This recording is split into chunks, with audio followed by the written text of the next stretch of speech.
கோடை காலத்தில் ஆலங்கட்டி மழை. பறவைங்களோட ஊர்ல அது கோடைக்காலம் அப்படிங்கிறதுனால வெயில் காலையிலேயே ரொம்ப அதிகமா இருந்துச்சு. மரங்கள் காத்தில்லாம அசைய கூட இல்ல. அந்த அனலை தாங்க முடியாம பாவம் பறவைங்க எல்லாரும் கஷ்டப்பட்டுக்கிட்டு இருந்தாங்க. துணி புஜ்ஜியோட நிலைமையும் அதுதான். அப்பா, என்ன இன்னைக்கு இவ்ளோ வெயில் அடிக்குது? காலையில 9 மணிக்கே மத்தியானம் 12 மணி ஆன மாதிரி வெயில் அடிக்குது. ஆகாயம் பாரு புஜ்ஜி, கொஞ்சம் கூட இருட்டாவே இல்ல. எப்படி வெயில் அடிக்குதுன்னு இப்படி இருந்தா இன்னைக்கு நம்ம எப்படி இருக்கிறது?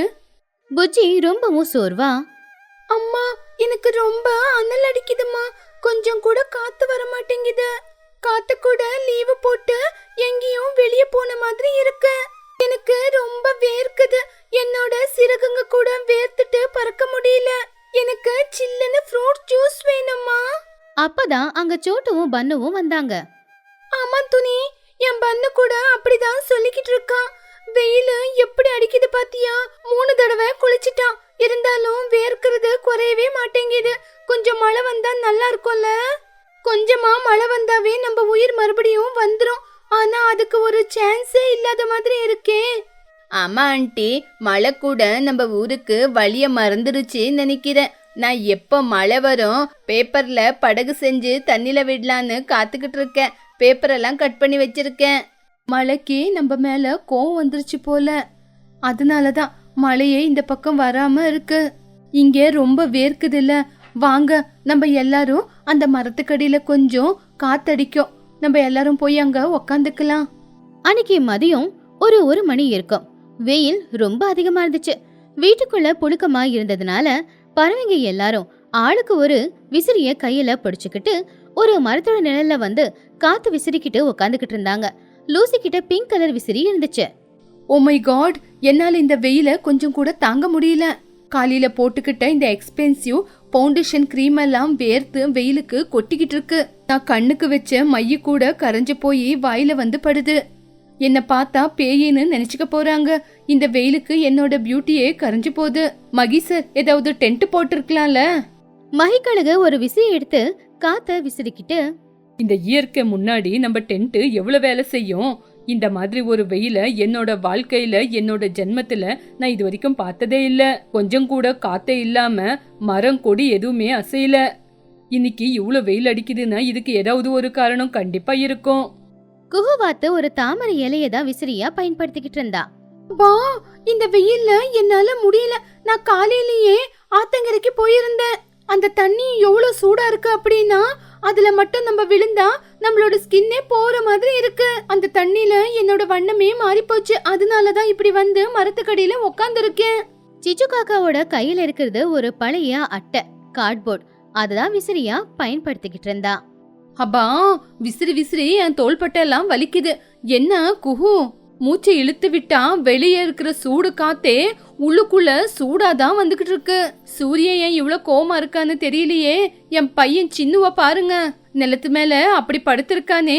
அவன் உயிரோட இருக்கிறானா இல்லையான்னு கூட தெரியலையே. சின்னு ரொம்பவும் சோர்வா தரையில படுத்துக்கிட்டு, அம்மா நான் உயிரோட தான் இருக்கேன். அடிக்கிற இந்த வெயிலுக்கு சூடாதான் அனல் அடிக்குது. யாராவது என்ன கொண்டு போய் ஃப்ரிட்ஜில் படுக்க வைங்க ப்ளீஸ். துணி அவ கையில தென்னை ஓலையால செஞ்ச விசிறிய விசிறிக்கிட்டு புஜ்ஜிய பாத்துக்கிட்டு, எல்லாரும் பொறுமையா இருங்க. இது வெயில் காலம் தானே. ஆனா இன்னைக்கு உண்மையிலேயே வெயில் அதிகமா இருக்கு. கடவுளே, தயவு செஞ்சு இன்னைக்கு ஒரு நாள் மழை வந்தா நாங்க எல்லாரும் பொழைச்சுக்குவோம். எங்களால மூச்சு வாங்க கூட முடியல. ஆமா கடவுளே, இந்த மழையால என்னோட மேக்கப் கலைஞ்சாலும் பரவாயில்ல. இந்த சூட்டுல இருந்து தப்பிச்சுக்குவோம். இந்த விசிறியால வீசி வீசி கையெல்லாம் வலிக்குது. என்னோட சிறகுங்களும் நாசமாயிடுச்சு. ஐயோ லூசி, கொஞ்சம் வாய மூடிக்கிட்டு சும்மா இருக்கியா? எனக்கு யாராவது சில்லுன்னு மோர் கொடுத்தா என்னோட சொத்தையே எழுதி வச்சிருவேன். இங்க பாரு சிச்சு, உங்ககிட்ட அவ்வளோ காசு இருந்தா ஒரு ஏசிய வாங்கிக்கலாம்ல. அந்த ஏசில எங்களையும் கூட்டிட்டு போய் உட்கார வைக்கலாம். எல்லாரும் அனல் தாங்க முடியாம இன்னும் அங்கதான் இருந்தாங்க. கிட்டத்தட்ட 3 மணி நேரம் முடிஞ்சு போச்சு. ஆனாலும் சுத்தமா காத்தே வரல. ஆனா திடீர்னு ஒரு 4 மணிக்கு வானிலையில ஒரு மாற்றம் வந்துச்சு.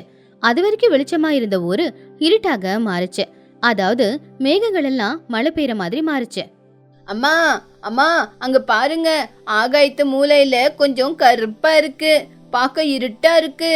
சோட்டு ஆச்சரியமா ஆகாயத்தை பார்த்து, அட ஆமா, மூலையில கொஞ்சம் மோடமா தான் இருக்கு. அப்போ மழை வருமா? கடவுளுக்கு நம்ம பேசினது கேட்டுருச்சா? நம்ம கோரிக்கையை ஈடேத்துவாரா? ஆனா சிச்சு காக்கா சிரிச்சுக்கிட்டே, என்னது மோடமா இருக்கா? எங்க? அட ஏ சின்னு, அது என்ன மோடமா? யாரோ வீட்ல விறக பத்த வச்சுட்டு அப்படியே விட்டுட்டு இருக்காங்க. அந்த புகைய பார்த்து மோடம்னு சந்தோஷப்படாதீங்க. மழை கிளன்னு எதுவுமே வராது, நம்ம தான் கஷ்டப்படணும்.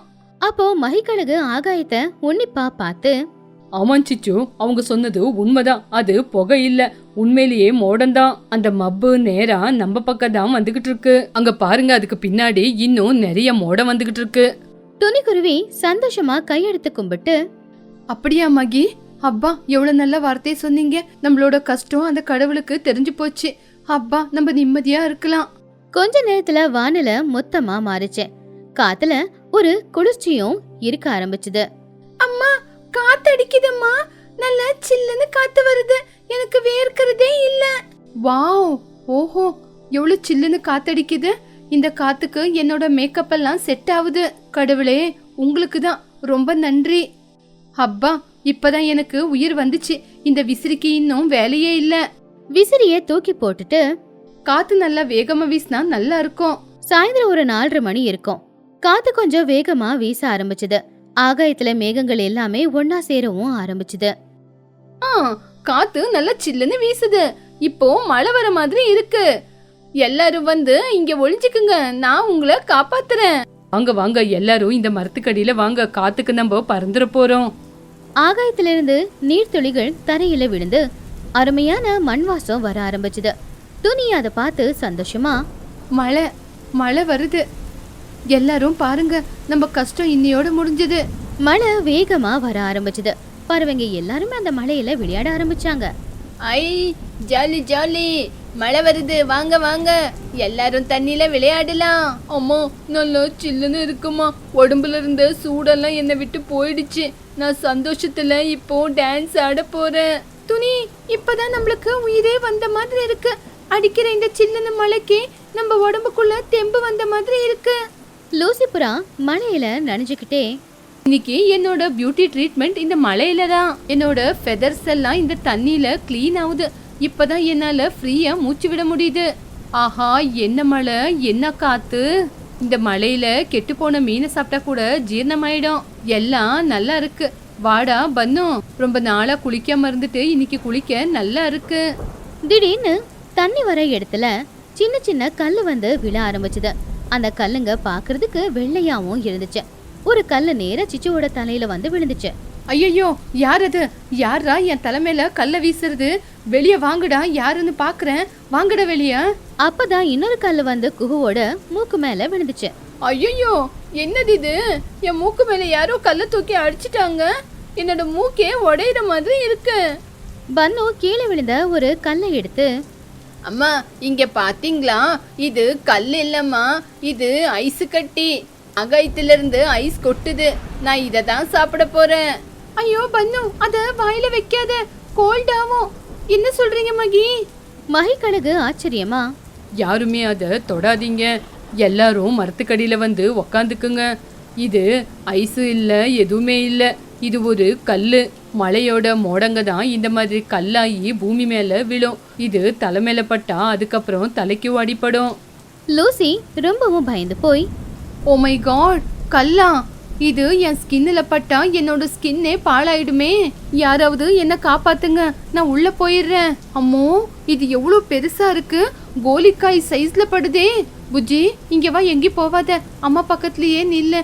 எல்லாரும் தலைமையில கை வச்சுக்குங்க. சிச்சுவும் பயந்துகிட்டு 2 கையையும் தலை மேல வச்சு, ஐயோ, இந்த ஐஸ் கட்டி எல்லாம் தலைமையில விழுவுது, தலைக்கே அடிப்படுது. இதுக்கு அந்த வெயில் எவ்வளவோ மேலு. நான் இங்க இருந்து போயிடுறேன். ஆலங்கட்டி மழை இன்னும் அதிகமா பெய்ய ஆரம்பிச்சதுனால எல்லாருமே அவங்கள காப்பாத்திக்கிறதுக்காக வேக வேகமா அவங்கவுங்க வீட்டுக்குள்ள போயிட்டாங்க. சாயந்தரம் 5:30 மணி இருக்கும். எல்லாரும் எந்த பிரச்சனையும் இல்லாம அவங்கவுங்க வீட்டுக்குள்ள இருந்தாங்க. வெளியில இன்னும் ஆலங்கட்டி மழை பேஞ்சுக்கிட்டே தான் இருந்துச்சு. துணி ஜன்னல் வழியா அந்த ஆலங்கட்டி மழைய பார்த்து, அப்பா, எப்படியோ வீட்டுக்கு வந்துட்டோம். புஜ்ஜி, இன்னைக்கு நம்மளுக்கு ஏதோ புதுசா அட்வென்ச்சர் மாதிரி இருக்குதுல்ல? காலையில அதிகமான உஷ்ணம், அதுக்கப்புறம் மழை, அதுக்கப்புறம் கல்லு வேற. ஆமாமா, இருந்தாலும் அந்த கல்லு நிலத்து மேல விழுந்து எவ்வளவு அழகான வெள்ளை பூ மாதிரி தெரியுது பாரு. காலையிலேயே வெளியே போய் அந்த ஐஸ் கல்லு கூட விளையாடலாமா? துணிக்குருவி சிரிச்சுக்கிட்டே, சரிம்மா, இயற்கையா இது ஒரு அற்புதம். எப்போ என்ன நடக்கும்னு தெரியாது. சரி, எப்படியோ சில்லுன்னு காத்து வந்துச்சுல, இன்னைக்கு நைட்டு நம்ம எல்லாரும் நிம்மதியா நல்ல படுத்து தூங்கலாம். பறவைங்க எல்லாருமே குளிர்ச்சியா இருந்த அந்த கிளைமேட்டை நல்லாவே என்ஜாய் பண்ணாங்க. அடுத்த நாள் கூட வெயிலோட தாக்கம் இல்லாம ஊர் ரொம்ப குளிர்ச்சியா இருந்துச்சு. இந்த கதையில இருக்கிற நீதி என்னன்னா, இயற்கை நம்மளை எப்பவுமே ஆச்சரியப்படுத்திக்கிட்டே தான் இருக்கும். கஷ்டத்துக்கு அப்புறம் சந்தோஷம் கிடைக்கும் போது எவ்வளவு சந்தோஷமா இருக்குமோ, வெயிலுக்கு அப்புறம் மழை பெஞ்சதுன்னா அதே அளவுக்கு சந்தோஷமா இருக்கும். அது பறவைங்களோட கிராமம். இப்பதான் குளிர்காலம் முடிஞ்சதோ இல்லையோ, அதுக்குள்ள பறவைங்களோட ஊர்ல வெயில் காலம் வந்துருச்சு. காலையில 8 மணிக்கே வெயில் அதிகமா இருந்துச்சு. பறவைங்க எல்லாரும் இந்த வெயில்ல கஷ்டப்பட்டுக்கிட்டு இருந்தாங்க. அப்பதான் துணிக்குருவி அவ வீட்டுக்கு முன்னாடி ஒரு பந்தல் போட்டா. அந்த பந்தலுக்கு மேல காஞ்சு போன புல்லையும் போட்டுக்கிட்டு இருந்தா. புஜ்ஜி ஒரு பானையில தண்ணிய எடுத்துக்கிட்டு வந்து அவங்க அம்மா துணி கிட்ட, அம்மா, என்னம்மா இந்த தடவை இவ்வளவு சீக்கிரம் வெயில் வந்திருக்கு? எப்பவுமே ஏப்ரல் ஆனதுக்கு அப்புறம் தான் வெயில் வரும். ஆனா இந்த வருஷம் வெயில் அதிகமாயி ரொம்ப கஷ்டமா இருக்கு. இன்னைக்கு நான் வெளியே போய் விளையாடவே மாட்டேன். ஆமா புஜ்ஜி, இந்த வருஷம் சீக்கிரமா வெயில் வந்துட்டு இருக்கு. இயற்கையை நம்ம காப்பாத்தலன்னா இந்த மாதிரி தான் நடக்கும். அதனாலதான் நான் இந்த பானையில தண்ணி கொண்டு வந்திருக்கேன். குடிசை மேல ஊத்துனா இது சில்லுன்னு காத்தடிக்கும் போது வீட்டுக்குள்ள இருக்கிற நமக்கு ஏசில இருக்கிற மாதிரியே இருக்கும். நல்ல சூப்பரா இருக்கும். வாவ் அம்மா, உங்க ஐடியா சூப்பரா இருக்கு. ஆனா நம்ம தொண்டை காயாத மாதிரி இருக்கு. என்னம்மா பண்றது? சில்லுன்னு ஒரு ஐஸ்கிரீம் சாப்பிட்டா நல்லா இருக்கும். அம்மா, எனக்கு ஐஸ்கிரீம் வேணும். துணிக்குருவி சிரிச்சுக்கிட்டே, புஜ்ஜி, இந்த நேரத்துல ஐஸ்கிரீம் குடிச்சா தொண்டை வலி வரும். இந்தா, நானு நைட்டு கூழ் கரைச்சி வச்சிருந்தேன். இப்போ தயிர் ஊத்தி கரைச்சி கொண்டு வந்திருக்கேன். இதுக்கு கொஞ்சம் புதினா லெமன் எல்லாம் போட்டிருக்கேன். இது உடம்புக்கும் நல்லது. ஒரு தடவை இந்தா குடிச்சு பாரு. புஜ்ஜி கஞ்சிய குடிச்சு, வாவ் அம்மா, சூப்பரா இருக்கு. நான் போய் சின்ன பண்ணுவ கூட்டிட்டு வரேம்மா. அவங்களுக்கும் குடிக்கிறதுக்கு ஒவ்வொரு கிளாஸ் குடுக்குறீங்களா? சரியா அந்த நேரத்துல தான் சிச்சு காக்காவும் அவருடைய புள்ள சின்ன காக்காவும் அங்க வந்தாங்க. சிச்சு காக்கா சின்ன காக்கா 2 பேருமே உடம்புல வித்தியாசமான ஒரு சில்வர் கலர்ல இருந்த பிளாஸ்டிக் கோட்டை போட்டுக்கிட்டு இருந்தாங்க. அந்த பிளாஸ்டிக் கோட் வெயில் பட்டு பளபளன்னு ஜொலிச்சுக்கிட்டு இருந்துச்சு. அப்போ சிச்சு காக்கா துணி கிட்ட, ஆஹா, என்னடி துணி, என்ன பானையில ஏதோ தண்ணி ஊத்தி வச்சுக்கிட்டு வித்தைய காட்டிக்கிட்டு இருக்க? இங்க பாத்தியா, துபாயில இருந்து நானு கூலர் ஜாக்கெட்டை கொண்டு வந்திருக்கேன். என்னடி இது, அடிக்கிற வெயிலுக்கு பிளாஸ்டிக் கோட்டு போட்டிருக்க? இந்த மாதிரி கோட்டெல்லாம் இந்த வெயில்ல போடுவாங்களா? இதையெல்லாம் போட்டா நம்மளோட ஸ்கின்னுக்கு தான் பிரச்சனை. ஆமா துணி ஆண்டி, இதை போட்டுக்கிட்டு உள்ளுக்குள்ள எனக்கு ரொம்பவே சூடா இருக்கு. எங்க அம்மா தான் என் பேச்ச கேட்கவே மாட்டேங்கிறாங்க. இதை கழட்ட சொல்லுங்க. போதும், நிறுத்துடா. வாய்க்கு வந்த மாதிரி எதேதோ பேசாத. இந்த கோட்டு போட்டுக்கிட்டா வெயிலுக்கு ரிஃப்ளெக்ட் ஆகும். வெயில்ல பாக்குறதுக்கு சூடா இருக்கிற மாதிரி இருந்தாலும் உள்ளுக்குள்ள நல்லா ஜில்லுன்னு இருக்கும். ஏசி கரைஞ்சு தண்ணி தான் இப்படி வெளியே வந்து ஊத்திக்கிட்டு இருக்கு. சிச்சு, நீ எப்பவுமே இப்படிதானா? முதல்ல அந்த ஜாக்கெட்டை கழட்டி கடாசு. அந்த ஜாக்கெட்டை போட்டுக்கிட்டு இருந்தா மூச்சு வாங்க முடியாது. இத போட்டுக்கிட்டா சூடா இருக்கும். வா, முதல்ல வந்து இந்த மோர் குடி. இங்க பாரு துணி, இந்த கூலெல்லாம் எனக்கு தேவையில்லை. உன் கூலை நீயே வச்சுக்கோ. டே பன்னு, வாடா, இந்த ஜாக்கெட்டை எல்லாருக்கும் காட்டிக்கிட்டு வரலாம் அப்படின்னு சொல்லி சிச்சு பெருமையா அங்கிருந்து போயிடுச்சு. அன்னைக்கு மதியம் 12 மணி இருக்கும். வெயில் ரொம்பவும் அதிகமா இருந்துச்சு. ஊர்ல இருக்கிற பறவைங்க எல்லாருமே ஒரு மரத்துக்கு கீழே நின்னு இந்த வெயில பத்தி நினைச்சு கவலைப்பட்டுக்கிட்டு இருந்தாங்க. ஐயோ, இந்த தடவை வெயில் அதிகமா இருக்கு. என்னோட சொட்ட தலைக்கு வெயில் படுறதுனால தலை சுத்துது. ஆமாங்க மகி, இந்த வெயிலுக்கு என்னோட சிறுகங்கெல்லாம் காஞ்சி போகுது. நான் மட்டும் வெயில்ல போகவே மாட்டேன். என்னோட வெள்ளையா இருக்கிற கலரே மாறுது. ஆமா ஆமா, அடிக்கிற வெயிலுக்கு பச்சையா இருக்கிற என்னோட சிறுகங்க கூட காஞ்சி போகுது. நான் மட்டும் வெயிலுக்கு இந்த தடவை வெளியே போக மாட்டேன். ஒரு டாக்டரா நான் சொல்றத எல்லாரும் கேட்டுக்குங்க. இந்த வெயிலுக்கு யாருமே வீட்டை விட்டு வெளியே போகாதீங்க. வெயிலுக்கு போனா வெயில் நம்ம உடம்புல இருக்கிற தண்ணி அம்சத்தெல்லாம் இழுத்துக்கும். அப்பதான் அங்க துணிக்குருவி புஜ்ஜிக்குருவி ஒரு பானை தண்ணியோட வந்தாங்க. கூடவே கொஞ்சம் தர்பூசணி, கொஞ்சம் வெள்ளரிக்காயும் இருந்துச்சு. யாருமே பயப்படாதீங்க. டாக்டர் சொன்ன மாதிரி இந்த வெயிலுக்கு நம்ம உடம்புல தண்ணி அம்சம் நிறைய இருக்கணும். அதனாலதான் நான் உங்களுக்கு எல்லாருக்கும் கூழ் கொண்டு வந்திருக்கேன். வாங்க குடிங்க. இந்த பானையில தண்ணி ஃப்ரிட்ஜை விட கூலா இருக்கும். கேளுங்க ஃப்ரெண்ட்ஸ், நம்ம உடம்புல இந்த வெயில்ல தண்ணி சத்து அதிகமா இருக்கணும். அதனாலதான் உங்களுக்காக ஃப்ரூட்ஸ் எல்லாம் கொண்டு வந்திருக்கேன். புஜ்ஜி ரொம்ப தேங்க்ஸ் புஜ்ஜி. இந்த வெயிலுக்கு எனக்கும் ஒரு மாதிரியா இருக்கு. எலுமிச்சம்பழம் ஜூஸ் பண்ணி கொடு ஒண்ணு. எல்லாருமே அந்த லெமன் ஜூஸ் குடிச்சு அந்த குக்கும்பரையும் வாட்டர் மெலனையும் சாப்பிட்டாங்க. இப்ப அவங்களுக்கு கொஞ்சம் குளிர்ச்சியா இருந்துச்சு. சரியா அப்பதான் சிச்சு சீனு 2 பேருமே அந்த பக்கமா வந்தாங்க. அவங்க உடம்புல சுத்திக்கிட்டு இருந்த அந்த பிளாஸ்டிக் கோட் சூடாயிடுச்சு. அதனால அனல் தாங்க முடியாம கஷ்டப்பட்டுக்கிட்டு இருந்தாங்க. அட என்ன சிச்சும் வெயில்ல போட்டு சில்வர் பேப்பர் மாதிரி பளபளன்னு ஜொலிக்கிற, என்ன இது? சிச்சு ரொம்பவும் சோர்வா, அதுவா, அது இது இன்டர்நேஷனல் கூலர் கோட். இத போட்டுக்கிட்டா உடம்பு அப்படியே ஜில்லுன்னு இருக்கும். சின்னு அழுதுகிட்டே, ஆண்டி இல்ல ஆண்டி, எங்க அம்மா உங்ககிட்ட பொய் சொல்றாங்க. இந்த கோட்டு போட்டுக்கிட்டு உடம்பெல்லாம் சூடாயி என்னோட சிறகுங்கெல்லாம் கொட்டுது ஆண்டி. சிச்சு என்ன சிச்சு இந்த பைத்தியக்காரத்தனம்? அந்த குழந்தையோட முகத்தை பாரு, இந்த வெயிலுக்கு எப்படி வாடி போயிருக்குன்னு. நீங்க எல்லாருமே வாய மூடுறீங்களா? இந்த வெயிலுக்கு சூடா இருந்தாலும் அதுக்கப்புறம் சில்லுன்னு இருக்கும். சிச்சு காக்கா அவருடைய உடம்புல சுத்திக்கிட்டு இருந்த அந்த சில்வர் கோட் எல்லாமே வெயில்ல கொஞ்சம் கொஞ்சமா கரைய ஆரம்பிச்சு அவன் உடம்புல ஒட்டிக்கிச்சு. அவளால மூச்சு விட கூட முடியல. பாவம் சிச்சு காக்கா கஷ்டமா, ஐயையோ என்ன இது, என் கை கால அசைக்க முடியலையே. இந்த வெயில்ல இந்த பிளாஸ்டிக் கரைஞ்சு என் உடம்புல ஒட்டிக்கிச்சு போல. ப்ளீஸ் என்ன எப்படியாவது காப்பாத்துங்க. சிச்சு சத்தம் போடுறத கேட்டு எல்லாருமே டென்ஷன் ஆயிட்டாங்க. ஐயையோ சிச்சு ஆண்டி பாயில் எக் ஆகுறாங்க. யாராவது அவங்களுக்கு உடனே உதவி பண்ணுங்க. ஆமா இந்த வெயிலுக்கு இந்த பிளாஸ்டிக் எல்லாம் யூஸ் பண்ணா பிளாஸ்டிக் கரைஞ்சு உடம்புலயே ஒட்டிக்கும். இழுத்தா ஸ்கின்னே வந்துடும். புஜி வீட்ல நான் முல்தானி மெட்டி வச்சிருக்கேன். சீக்கிரமா போய் கொண்டு வாங்க, சிச்சு அத்தைக்கு போட்டு விடலாம். 2 பேருமே வேகமா போய் பானை தண்ணியும் அந்த மண்ணையும் கொண்டு வந்தாங்க. முதல்ல அந்த சில்லு தண்ணியை எடுத்து சிச்சு மேல ஊத்தின உடனேயே உடம்புல ஒட்டிக்கிட்டு இருந்த அந்த பிளாஸ்டிக் கவர் அவளை விட்டு விட்டுருச்சு. உடனே அவங்க எல்லாருமா சேர்ந்து அந்த பிளாஸ்டிக் ஜாக்கெட்டை கழட்டினாங்க. அதுக்கப்புறமா அந்த மண்ணை தடவி விட்டாங்க. அப்பா இப்பதான் எனக்கு நிம்மதியா இருக்கு. இவ்வளவு நேரத்துல நான் காக்கா ஃப்ரை ஆகி போயிருப்பேன். லூசி, சோட்டு, இதுல முல்தானி மெட்டி இருக்கு. இத தண்ணில கரைச்சி சிச்சு மேல ஊத்தி விடுங்க. இதனால உடம்பே சில்லுனாயி அவளோட ஸ்கின்னுக்கும் எதுவும் ஆகாது. லூசி புறா சோட்டு கிளி 2 பேரும் சேர்ந்து சிச்சு காக்கா அப்புறம் சின்ன காக்காவுக்கு அந்த மண்ணை தடவி விட்டாங்க. மண்ணு சில்லுன்னு இருந்ததுனால அவங்களுக்கு உடம்புல இருந்த எரிச்சல் எல்லாமே போயிடுச்சு. அப்பா இப்பதான் எனக்கு உயிரே வருது. துணி, இந்த மண்பானையில ஏசி ஏதாவது கலந்து வச்சிருக்கியா? சிச்சு இது ஏசி இல்ல, இது இயற்கையோட ஏசி. மண்பானைக்கு சூட்டை குறைக்கிற இயற்கை திறமை இருக்கு. நீ பட்டணத்து பைத்தியத்துல இந்த மாதிரி பிளாஸ்டிக் கோட்டெல்லாம் எடுத்து மேல போட்டுக்கிட்டு இருக்க. வெயிலுக்கு காட்டன் துணிய போடணுமே தவிர இந்த மாதிரி பிளாஸ்டிக் எல்லாம் உபயோகப்படுத்த கூடாது. அம்மா இப்பதான் எனக்கு நிம்மதியா இருக்கு. இதுக்கப்புறம் இந்த மாதிரி பிளாஸ்டிக் துணி எல்லாம் எனக்கு கொடுக்காத. ஆண்டி மாதிரியே மண்பானையில ஏதாவது செஞ்சு எனக்கு குடிக்க கொடு. பாத்திய சிச்சு, குழந்தைக்கு இருக்கிற அறிவு கூட உனக்கு இல்ல. பட்டணத்து பைத்தியத்துல நீ எதேதோ செஞ்சுக்கிட்டு இருக்க. இனிமே துணிய பார்த்தாவது நீயும் கத்துக்க. அப்போ சிச்சு காக்கா, மகி என்ன மன்னிச்சிடுங்க. துணி நீயும் என்ன மன்னிச்சிடு.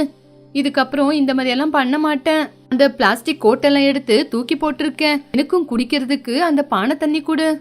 துணி சிரிச்சுக்கிட்டே, அதுக்கு என்ன சிச்சு, இந்தா குடி. இன்னொரு விஷயம், இந்த வெயிலுக்கு நம்ம மட்டும் இல்ல, இந்த காட்டுல இருக்கிற எவ்வளோ பறவைங்க தண்ணி இல்லாம ரொம்பவே கஷ்டப்பட்டுக்கிட்டு இருக்காங்க. அதனால நம்ம வீட்டு மேல பானையில தண்ணி வைக்கலாம். வீட்டுக்கு மேல தண்ணி வைக்கிறதுனால தண்ணி இல்லாம கஷ்டப்பட்டுக்கிட்டு இருக்கிற மற்ற பறவைங்க எல்லாம் அந்த தண்ணிய குடிச்சிட்டு கொஞ்சம் நிம்மதியா இருப்பாங்க. இதனால நம்மளுக்கு புண்ணியம் கிடைக்கும். அதே மாதிரி பசங்க விளையாட ஒரு மண் கிணறு வெட்டி வைக்கணும். ஏய், மண்ணுல கிணறா? எங்க எல்லாருக்கும் விளையாட ஜாலியா இருக்கும். அடுத்த நாள்ல இருந்தே பறவைகளோட ஊரு மாறிடுச்சு. எல்லாருமே பிளாஸ்டிக் கவர் யூஸ் பண்றத விட்டுட்டாங்க.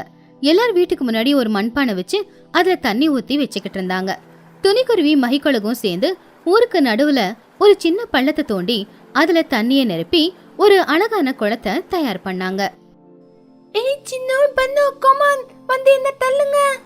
பசங்க எல்லாரும் அந்த தண்ணி குளத்துல இறங்கி ஒருத்தங்க மேல ஒருத்தங்க தண்ணியை போட்டுக்கிட்டு சந்தோஷமா இருந்தாங்க.